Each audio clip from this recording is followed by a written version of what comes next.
parang ako tingin ko nga sa tatay may balak na naman sa akin. Yung dapat na masayang buhos ng anak ni Ate Ninya ay hindi ko inasahang mauuwi sa ganito. Tila ito na nga yung kinatatakutan nating lahat na mangyaring muli kay Ate Ninya. At tila lahat ng nakaplano namin ay nauubos na. Kaya't isa na lamang ang natitira sa aming mga plano na tila kinakailangan na namin itong gawin. Ako daw yung sinasangkalan ng tatay mo para sa utang niya. Hindi ko po alam sa tatay. Hindi, bakit laging sa tatay mo, Ate Ninya? Magdesisyon ka naman ng para sa pamilya mo, para sa mga anak mo sana, nang ikaw. Kasi nasa tamang edad ka na.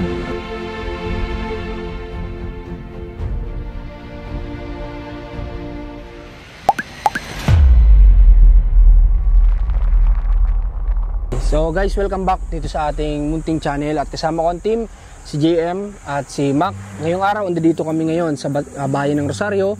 So, ang dami kong nakita kahapon na mga comments sa naging vlog natin, sa short video na ginawa natin kahapon. Pero nakita nyo wala akong response kasi naunawaan ko kayo. Kasi nga malaya kayo na magbigay ng mga komento nyo, maging positive or negative pa yan, ina-accept ko po yan.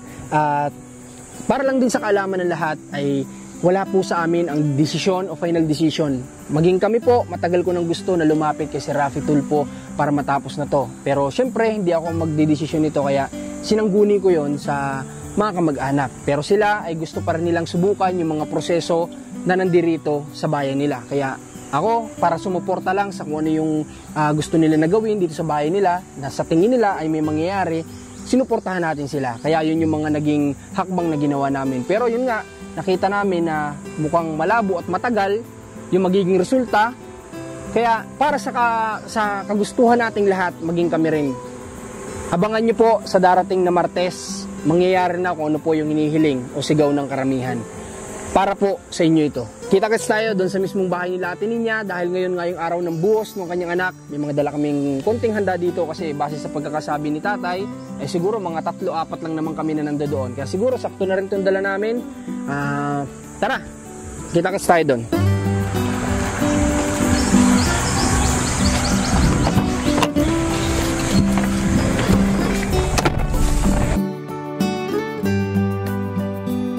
Dito na tayo, kalahati Ninya. At before kami mag-start ng vlog, may mga nakausap na akong mga tao dito. At ayun nga, hindi tayo in-inform ni tatay na may mga paganto pala siya. Ayan o, may mga patulda. So wala siya sa atin sinabi na may mga ganito-ganito. Ang sinabi niya sa atin nung last time ay tatatlo lang daw kami na attend. So sabi ko, yung dala namin dito talagang sakto. Sobra naman para sa 3, 4, 5, 6, 7 ng person. Pero yung si tatay daw ay hindi nagsasabi na nag-iimbita pala sa mga tao dito. So wala naman sa atin nag-inform. Kung tayo in-inform ay kahit paano syempre napaghandaan sana. Pero ayun, ay bumigla si tatay ng ganito. Yung nagsasabi nga yung mga tao dito na alam mo yun, di ba ang nag-iimbita dapat naghahanda. So sabi nga ng mga tao dito ay nakakahiya daw na inaasa yung mga ganitong bagay sa atin.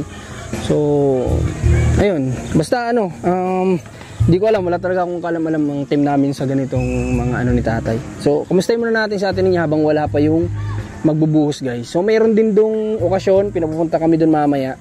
At mayroon daw dong tapusan yata. Hindi ko alam kung anong tapusan. Ganun. Okay, pasok tayo sa loob. Kumustahin muna natin sa atin niya. Pagpasok nga namin sa tahanan nila Ate Ninya ay nadat na namin siya na inaasikaso ang kanyang bunsong anak. So Ate Ninya, kamusta ka muna? Kamusta pakiramdam mo ngayon? Ayos na po. Ayos ka naman? Okay. So, hindi kami in-inform ng tatay mo. Bakit may mga iniimbita pala si tatay? Nga ba yung ninong-nina? Bakit pati daw yung ibang mga tao doon iniimbita niya? Ewan po sa kanya. Ang iba naman hindi yan pupunta gawa nga ako katapusan diyan. Tsaka kausap ko naman sila kanina. So sila nga lang yung nahihiya sa ginagawa daw ni tatay. Kasi nga daw ay, kumbaga syempre, kung may mga ganyang kang plano at alam mo namang wala kang panggastos, i-inform mo man lang kung sino yung sa tingin mong inaasahan mong gagastos, di ba? So which is kami yun, na inaasahan niyang gagastos. Di ba? So, inform man lang niya sana kami. Ang sinabi niya kasi sa amin nung last time na mag-usap-usap tayo dito, mga 3-4 lang tayo. Kaya kami naman, sabi ko, magdala din tayo ng makakain man lang, di ba? So kung sinabi ni Papa mo na buong barangay pala plano niyong imbitahin, di sana sinabihan niya kami para hindi naman nakakaya sa mga tao din na iniimbitahan niya. Ano masabi mo doon? Alam po. Bakit naisipan ni Tata yun? Hindi ko lang po alam sa kanya. O dapat gusto ko masaya ka kasi ngayon ay buhos ng anak mo, no? Okay, so sige, mamaya siguro kakausapin ko yung tatay mo. Kasi medyo talagang nawawala sa wisyo si tatay mo, ah. Kasi hindi ko alam, siguro kailangan din prangkahin natin yung tatay natin niya kuminsan-minsan eh. At saka may nalaman ako na ako daw yung sinasangkalan ng tatay mo para sa utang niya. Ba't ganun? Hindi ko po alam. Ano sabi ng tatay mo dito tungkol dito? Napag-usapan niyo ba yan? Hindi mo alam yan? Wala po ko alam to. Eh, nakarating sa akin na ipinangangalat niya dyan yung number ko. Sa mga inuutangan niya, tapos sinasabi yata na ako nalang kontakin. Hindi ko po alam eh. Paano ako makakaalis nga po ako sa bahay lang. Grabe guys. So, sige, basta wag na natin stressin sa atin ninyo dito. Si tatay ang kakausapin ko talaga dito mamaya. Okay, so may dala naman kami dyang mga kunting pagkain, ano, na mapagsasalo-saluhan ng mga kukunin yung ninong at ninang. Ano?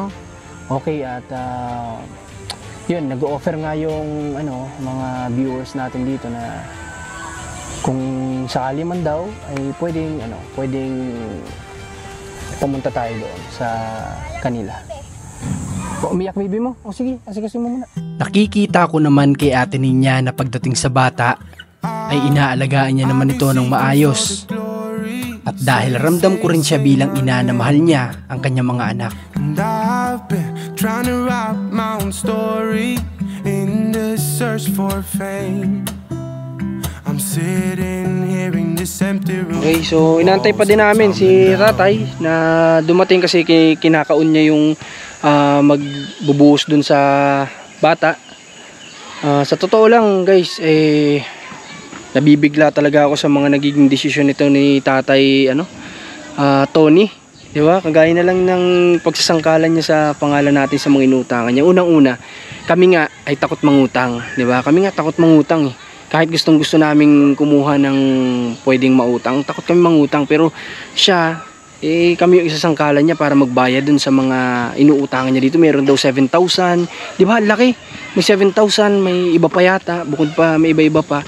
So, nakikiusap nga sa akin yung family na, please Marcos, wag na wag mong mabayaran. So ako naman, syempre, tayo ay unang-una, hindi tayo nagtotolerate sa ganun na umutang ka lang na umutang at kami bahala magbayad, di ba? Lalo na't siya, di ba? Siguro kung sila tininyat para sa bata, baka pababayaran ko. Pero kung para sa kanya na hindi ko alam kung saan niya ginamit, marahil pang inom o kung pang di ba? Kaya malabong babayaran ko talaga yun. Hindi.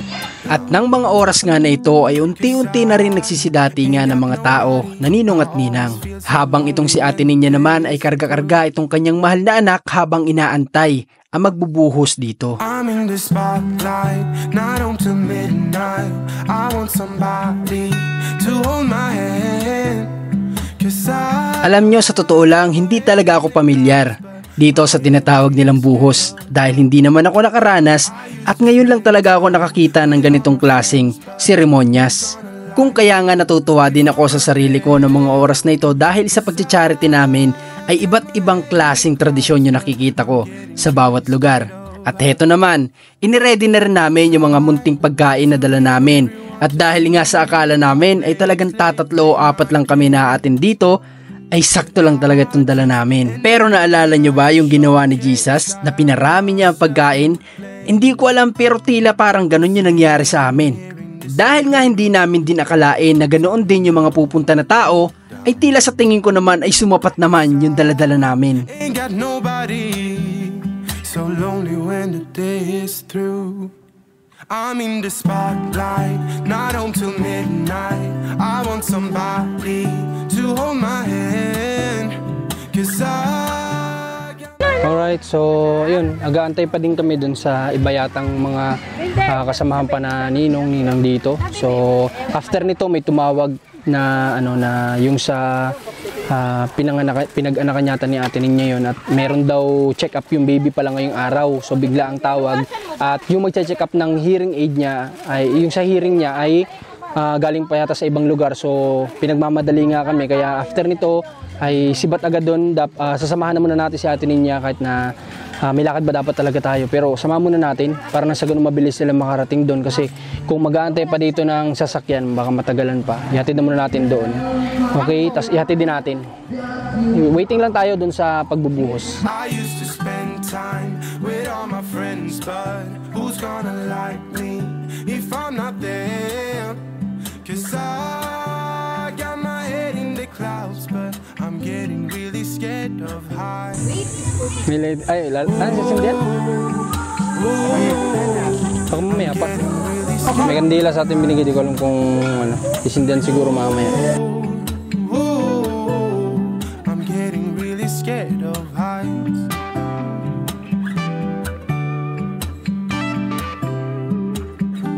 At makalipas nga lang ang ilang minuto, heto na at sinimula na ang pagpe-prayer para sa bunsong anak ni Ate Ninya. At yun namang ginawa nila sa tubig ay siya namang ipapahid sa ulo ng sanggol na ito. Pero matapos siyang pahiran ng tubig ay nilagyan din siya ng oil para na sa ganun siguro ay hindi lamigin ang bunbunan ng bata. I got my head in the clouds, but I'm getting really scared of heights. I used to spend time with all my friends, but who's gonna like me if I'm not there? 'Cause I got my head in the clouds, but I'm getting really scared of heights.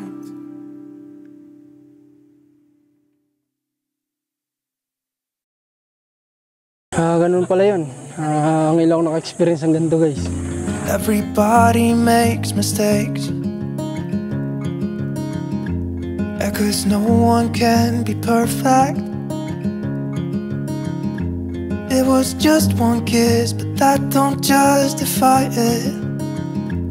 I know what I did was wrong, but it's like I did it just to spite you, because all we ever do is fight. Oh, and I really think it's time we say goodbye. Baby, I'm too fed up with us. I can't take no more screaming, hurting each other's feelings. Baby, I'm just too tired to talk, and you don't wanna listen. It's better we leave it all behind.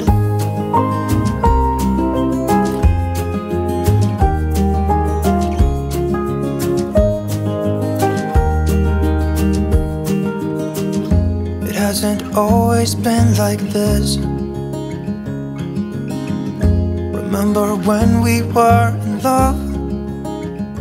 Nagkakasiyahan pa sila doon, guys. Tinanong ko sa atin niya kung naka-ready na, kasi mamadali yung doktor na tumatawag sa kanila. Tininya, ano, naka-ready ka na? Biglaan, bakit hindi mo ba ito alam? Hindi ko po alam eh. Hindi sa inyo sinabi na may check-up ka? Alam ko po yun, babalik. Ay, hindi ikaw pati. Nalimutan. Sino bang may check-up, si baby ba? Opo. Nakunang po rin dugo sa paa. Okay. Pero sinabi sa inyo na sadyang may check-up siya ngayon. Alam niyo pala. Okay, kala ko hindi mo alam. So, dapat natin niya may lakad pa kami, pero sasamahan ka na muna namin, ha? Para mabilis, ano? At mukhang nagmamadali yung check up kay baby mo. O paano? Pupunta na tayo? O, kumain ka muna. Nakakain na po ako. Nakakain ka na agad? Hindi kita nakitang kumain. Hindi po, kain na po yung wala. O, sige. Mamaya na lang. Tara. You were always there for me. Samahan natin, We guys, could natin. talk for hours. I don't know what happened to us. O, dahan-dahan ang baby mo, ha? Oh, 'cause Ako we natatakot sa each other down pagkakarga right mo. now, and I don't even Tara. know why. You know I Kaya mo naman mag-enjoy si tatay mo. Enjoy niya na yung ano niya muna. Yung araw niya dito. Alright. At agad-agad ngayon nagbiyahe na rin kami patungo sa kung saan check upin ang bunsong anak natin niya. Dahil nga yung tumawag ay tila pakiramdam ko'y nagmamadali din dahil nga malayo pa daw ang pinanggalingan nito. Ngayon, palabas na kami dito sa location nila Ate Ninya at kasama na namin sa Ate Ninya dito sa likod. Hindi ko lang kasi sure kung saan yung yung tinutukoy nila na pag-check-upan. So siguro alam naman nila Ate Ninya para may turo sa atin. At sa totoo lang dapat si Ate Ninya nandoon pa sila kasi may mga ano bang tawag niya doon, kumpare pa siya na nandoon. So kailangan sana nandoon siya na bisita kasi nila yun Kaso nga lang may biglaan lang na ganito na kailangan check upin, kaya kinakailangan niya talagang umalis muna. Pero saglit lang naman siguro to, tapos ihatid din agad natin si Ate Ninya. Take no more screaming, hurting each other's feelings.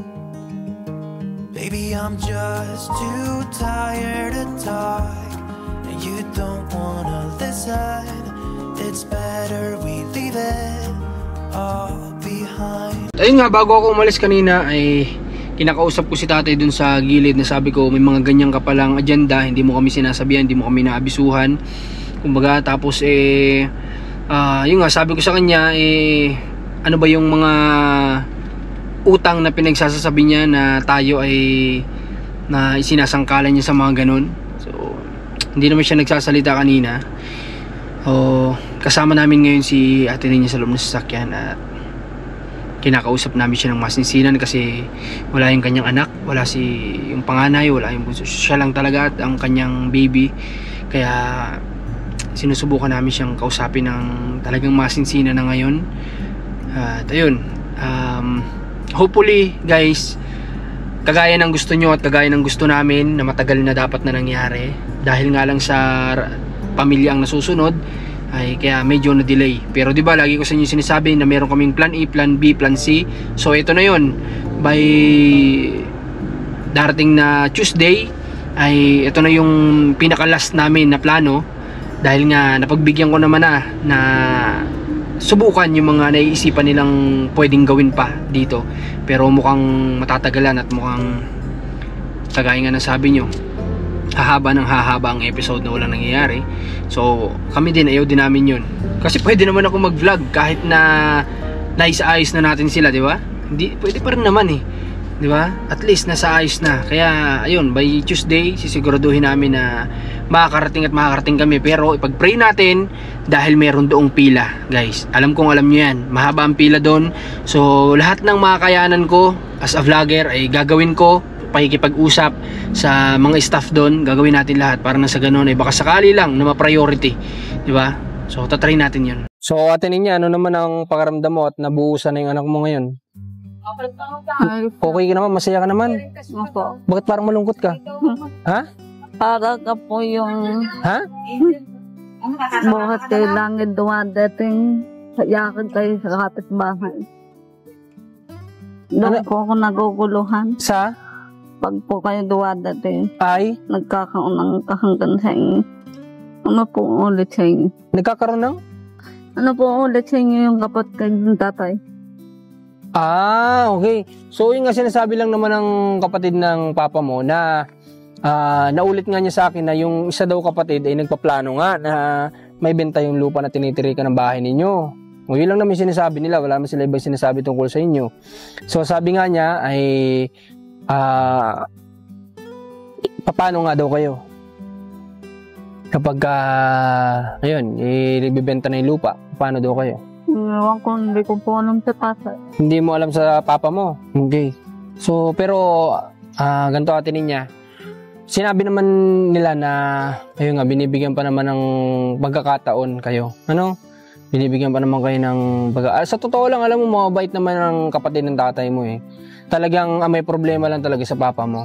Huwag ka masasaktan kasi alam kong ganun mo kamahalin tatay mo Pero sinasabi ko lang sa iyo yung totoo, mababait ang mga kapatid ng tatay mo, mababait ang mga kamag-anak ninyo. Nasa tatay mo lang talaga yung problema, Unawain mo din sila Ate Ninya kasi naiinis sila sa nakikita nila, kaya sila nagagalit sa papa mo. Pero kung walang ganyan sa inyo, maniwala ka sa akin, ang pakikitungo sa inyo ng mga kamag-anak nyo ayos na ayos. Di ba? So paano na lang Ate Ninya kapag dumating yung time na halimbawa, ibenta na talaga yung lupa, tapos mawala na kami sa pagtulong sa inyo, paano ka? Ha? Hindi ko po alam sa tatay. Hindi, bakit laging sa tatay mo, Ate Ninya? Magdesisyon ka naman ng para sa pamilya mo, para sa mga anak mo sana, nang ikaw. Kasi nasa tamang edad ka na. Hindi na dapat desisyon ng tatay mo yung nasusunod dito. Alam mo, Ate Ninya, sa totoo lang, sa sobrang pagmamahal mo sa tatay mo, nalalagay yung sarili mo at yung mga anak mo sa magulo at delikadong sitwasyon. Nga po. Ha? Parang nga po, tingin ko nga sa tatay, may balak na naman sa akin. Anong balak? Hindi ko maintindihan. Sige nga, sabihin mo, anong balak? Huwag kang matakot, di ba sabi ko sa'yo, dapat open ka sa akin. Anong binabalak? Dapat kasi nakinig ka na sa amin noon pa. Di sana hindi ka nangangamba ng ganyan ngayon. Na natatakot ka na baka may gawin na naman sa'yo, ganto ganyan. Hindi ka dapat nangangamba ng ganyan kung nakinig ka sa amin noon pa. Alam mo, sa totoo lang, gusto kita ngayon, isama talaga sana. Gusto kitang isama sa police station ngayon, Ate Ninya. Kasi gusto kong pilitin ka na magbigay ka ng statement doon. At yung statement na hindi mo nababawiin. Kaso nga lang, natatakot din naman ako na baka ganun at ganun naman yung mangyari. Aabot na naman 3 buwan daw o 1 taon. Napakatagal nun para sa akin, no? Kaya sabi ko nga sa'yo, ipagtiwala mo na lang sa mga kapatid mo kung ano yung pwedeng mangyari, ha? At wag mo lang kukontrahin. Ano, Ate Ninya? Pakiusap ko lang yun sa'yo, pagbibigyan mo ba? Kung sakaling ano man ang gawin ng mga kapatid mo dahil sa pagmamahal nila sa'yo bilang kapatid, wag mong kukontrahin, ha? Okay ba sa'yo yun? Hindi naman po namamansin sa akin. Hindi ka nga nila pinapansin kasi nandyan pa ang papa mo. Pero maniwala ka sa akin, mahal na mahal ka ng mga kapatid mo. Alam mo bang yung panganay mong kapatid, hindi halos makatulog kakaisip sa'yo? Alam mo ba yon? Hindi, oh. Di ba? Hindi mo alam yun, pero sinasabi niya sa amin yun. Mahal na mahal ka ng mga kapatid mo, Ate Ninya. Hindi lang sila makakilos kasi nga nandyan ang papa mo. Kung mahal ako, dapat nang bibisita sila sa akin. Kasi nga, Ate Ninya, sasabihin ko na sa'yo kung bakit sila hindi bumibisita sa'yo, ha? Para alam mo din, kasi kagaya niya, nagtatampo ka kasi sa isip mo, hindi ka binibisita. Sabihin ko sa'yo, hindi nila masabi sa'yo ay, hindi nila kayang sikmurain na makaharap yung papa mo. Gets mo na? Kung ikaw lang, at wala ang tatay mo, bibisitahin ka nila. Kung kaya nga daw nilang araw-araw, bibisitahin ka ay. Kung pwede nga lang doon ka na lang sa kanila, okay lang. Kasama mga anak mo. Kaso nga lang, ang hindi nila kayang sikmurain, yung makaharap yung papa mo. Gets mo na? Para alam mo. Pupasama ko ang tatay para po ako katali. O kaya nga, para ka nakatali, ayaw mo naman kumawala. Ngayon, tatanungin kita, gusto mo na bang makawala? Gulong-gulo pa po ako ngayon. Ha? Gulong-gulo pa rin po ako ngayon. Hindi ka dapat maguluhan, Ate Ninya. Kasi ang kailangan mo lang, wala ka ibang kailangan gawin. Ang kailangan mo lang ay sabihin kung ano ang totoong nangyayari. Walang iba. Wala kang kailangan, di ka dapat maguluhan. Yun lang kailangan mong gawin. Sabihin mo kung anong totoong nangyayari. Tapos, yun lang naman. Di ba? Wala kang ibang kailangan. O di mo kailangan magsinungaling. Kung ano yung totoong nangyayari, sabihin mo lang. Ganun lang kadali yun. Ganun lang kasimple yun. Alam mo bang ako, tad na ako ng basher sa mga tao? Kasi nga, ang mga kamag-anak mo ay gusto nila na lumapit pa sa mga kinauukulan dito sa bayan ninyo, na ako talaga noon pa man sinasabi ko na dumiretso kami doon nga sa tinutukoy nila na RTIA, sa RTIA, nasabi ko noon pa man na doon na para matapos na. Pero yun nga, may gusto pa silang subukan.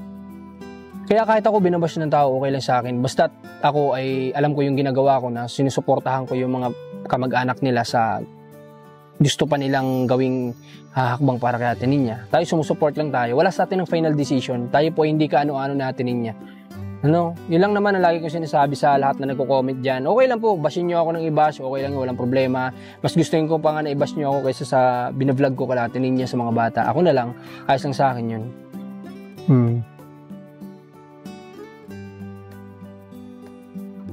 Basta Ate Ninya, ganito. Malayo kasi kami sa iyo ay. Kung ano man yung sinasabi mo na plano sa iyo, huwag kang papayag, ha? Hingi ka kagad ng tulong, takbo ka sa labas, hingi ka ng tulong. Ha? Huwag mo nang hayaan na maulit. Isipin mo lagi yung hirap mo nung nandito ka nanganganak. Di ba? Ano sinisigaw mo? Tama na, ayoko na. Di ba? Kapag naulit na naman sa iyo yung ganyan, sigurado, magiging ganun ka na naman. Andiyan lang sila ate doon, lalapit nila. Nakabukas yung pinto nila para sa iyo, takbo ka kaagad doon.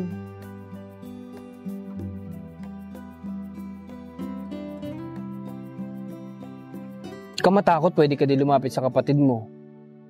Magsabi ka hindi anon. Kapag humingi ka ng tulong, hindi ka hindi anon. Mga lalaki kapatid mo, tandaan mo, kayang-kaya nila yung protektahan ka. Ha? Lalaki nga po, mayroon naman po sila kasalanan din sa akin. Kaya ako nahihirapan din. Okay, ate niya kasi ganito. Hindi ko kasi alam kung yung sasabihin mo sa akin tungkol sa mga kapatid mo ay dahil sa pagprotekta mo sa tatay mo para mailihis kung ano man yung dapat na nasa tatay mo, ay hindi ko pa yun sa ngayon mapapakinggan, ano? Kasi sa nakikita ko sa ngayon sa mga kapatid mo ay kung gaano sila kadesidido na mailigtas ka. Yun lang ang nakikita ko sa kanila. Kung kahit pa may nagawa man sila noon, kung ano man yung sinasabi mo, at least ngayon, gusto nilang matulungan ka. Kayang gawin, noon pa sana. Noon pa nila atin niya inaksyonan. Di ba, sinama ka nga, nagbigay ka ng statement, kaso binawi mo. Simula pa sa panganay mo, inaksyonan na nila yan. Kasama yung panganay mong kapatid, pero ikaw yung bumawi. Kaya di mo pwedeng sisihin sila na dapat noon ka pa tinulungan. Noon ka pa talaga tinulungan. Ikaw lang yung tumatanggi sa tulong. Pati barangay, si Kapitan, nakausap ko. Alam mo bang si Kapitan, gusto niya akong patawag doon at kausapin? Kasi nga si Kapitan ay noon pa man din ay gumawa din ng aksyon. Siya daw yung nagdala sa'yo sa police station. Tama ba? Sumama siya? Sino po? Yung Kapitan ninyo? Hindi po. Sino nagdala sa'yo sa police station nun? Baka siya yung nagsabi na dalhin na doon. Basta may something na ganun. So, pati yung kapitan nyo gusto nga akong kausapin dahil nga sa sinasabi na kahit noon pa eh hindi kayo tinulungan. So, Hindi kahit pa... naman po sabihin tunay. Ha? Hindi ho nagsabi tunay doon dadalhin. Sabi lamang po okay, titimbangin. Kasi nga niya kapag ka sinabi nila na pupunta kayo ng police station para magsalaysay ka, papayag ka ba? Di ba hindi? Yun lang yung paraan nila para mapapayag ka. Kasi nga gusto ka nilang tulungan. Mahal na mahal ka nila, mga kapatid mo, pinsan mo. Akala mo lang hindi. Akala mo lang kasi yung papa mo lang nagmamahal sa'yo. Hindi. Hindi yung totoong pagmamahal atin niya. Ang totoong pagmamahal sa kamag-anak mo. Sa kapatid mo. Yung sa papa mo, ibang pagmamahal yun. Pagmamahal bilang asawa yun. Hindi bilang tatay yun. Ikaw na rin nagsabi, iba yung tingin sa'yo ng tatay mo bilang asawa, di ba? Kaya mo atinin niya. Basta yan na lang yung masasabi ko sa'yo. Dahil nga sa sinasabi mong ganyan na baka mamaya may gawin na naman sa'yo. Please lang, huwag kang magdalawang isip tumakbo kala atilin. Ha? O kala tita mo. Ha? Nakikiusap ako sa'yo, mo hayaang maulit. Hanggang sa wala pang nagiging action dito. Ha? Kami gagawin na namin kung ano yung alam namin na pinakamabilis para mailigtas ka. Nang naman po kayo napapagod na sa akin. Hindi naman, totoo, kami napapagod din ng katawan namin. Pero, hindi naman kami tumitigil. Nakita mo bang tumitigil kami, di ba? Hindi. Kasi nga pare-pares kami, gusto namin maligtas ka. Gusto namin matapos na to. Pag natapos ito, atinin niya, papabahayin lang kita. Bibigyan namin ng pagkakataon makapag-aral na maayos mga anak mo. Bigyan kitang pang negosyo. Titigil lang ako ng pag-vlog sa'yo kasi ayoko yung sinasabi din ng mga viewers na pinapahaba lang namin yung episode sa'yo.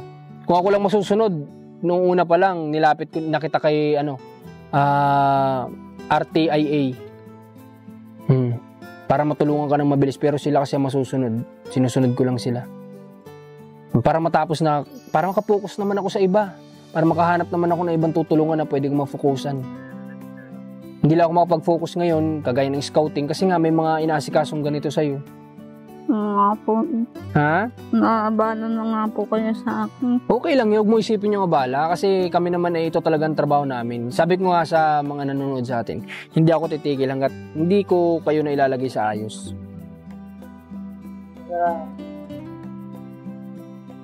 Okay, sige na, yun lang yung hiling ko sa'yo, ha? Sana kahit paano sa buhos ng anak mo, nakatulong kami kahit paano, ha?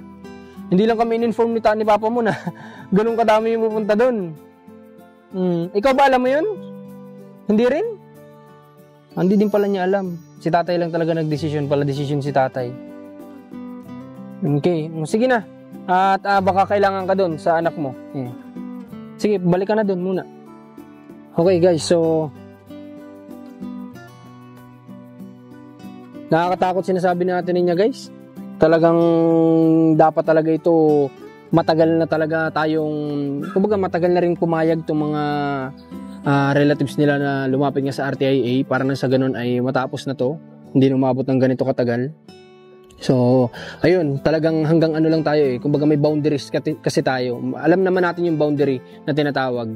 May boundaries tayo as a charity vlogger lang at boundaries naman nila as a relatives. Ganun lang naman kasimple yun. Alam natin dapat kung saan tayo lulugar para sa sitwasyon na ganito. So yun lang. At mamaya pagkatapos nito, ihatid na rin naman namin sila Ate Ninya at kami nga may mga asikasuhin pa din. So please pray for Ate Ninya na sana hindi na sana hindi maulit ito hanggat wala pang nangyayari. At sana pag-pray natin na sa paglapit natin sa kagustuhan nating lahat na lapitan ay may mangyaring mabilis na action. Yun lang naman. At mabigyan tayo kaagad ng pagkakataon na sila ay ma-interview doon sa pupuntahan natin. Willing tayo maglagay ng oras para sa babiyahihin natin at pati na rin ng kanyang mga kapatid. Guys, until now ay andito pa din kami, almost an hour na ang pag-aantay namin. So may nahabol pa din kasi kaming oras ng alas 4. Baka magsara yung kailangan namin puntahan, kaya pupunta na din kami. Nagbigay na lang ako ng pera sa kanila para na sa ganun ay sabi ko mag-commute na lang sila, tapos may mga binayaran din tayo para dun sa kay baby, kay anak ni Ate Ninya na bunso. May binayaran at saka papalagyan yata din ng ano yun? Yung hikaw daw po. Hikaw? Magpapalagay din daw ng hikaw. So yun, sila na munang bahala. At naunawaan naman. May kasama naman si Ate Ninya, yung kanyang pinsan. Kaya tayo ay pupunta na din guys. So ayun, maraming salamat sa pagsama nyo sa naging vlog natin na ito. At kagaya nga ng pakiusap ko sa inyo kanina, imbis na mambash tayo, ipag-pray po natin na maging success yung magiging lakad namin sa Martes. Yun lang po ang hiling ko sa inyo lahat. Kasi prayer is powerful po yan, kaya kailangan namin ng prayer nyo. Nawa ay may mangyari sa magiging lakad natin. Hindi sana ma-fail.